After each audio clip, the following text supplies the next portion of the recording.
अगर देश का स्वास्थ्य मंत्री और शिक्षा मंत्री ठीक हाथों में ये जिम्मेदारी नहीं दी जा रही तो क्या ये नेतृत्व पे सवाल खड़े नहीं करता? क्या आप किसी को भी उठा के स्वास्थ्य मंत्री बना दे रहे जिसके खुद के स्वास्थ्य पे सवाल उठ रहे हैं? क्या शिक्षा मंत्री को शिक्षित नहीं होना चाहिए? इस देश के नेताओं को ऐसा लगने लगा है कि ना तो इस देश की शिक्षा व्यवस्था से उनको कोई मतलब है। आप बताइए, आपने कल परसों सुना होगा उड़ीसा में 1 से लेकर के 8वीं क्लास तक के बच्चों की किताब में 1678 बड़ी गलतियां पाई।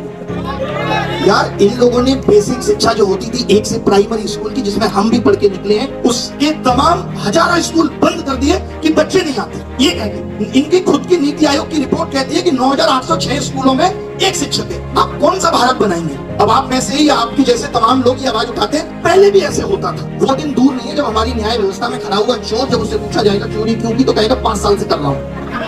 तब तो किसी ने कुछ नहीं कहा। अगर देश का स्वास्थ्य मंत्री और शिक्षा मंत्री ठीक हाथों में ये जिम्मेदारी नहीं दी जा रही तो क्या ये नेतृत्व पे सवाल खड़े नहीं करता? क्या आप किसी को भी उठा के स्वास्थ्य मंत्री बना दे रहे जिसके खुद के स्वास्थ्य पे सवाल उठ रहे हैं? क्या शिक्षा मंत्री को शिक्षित नहीं होना चाहिए?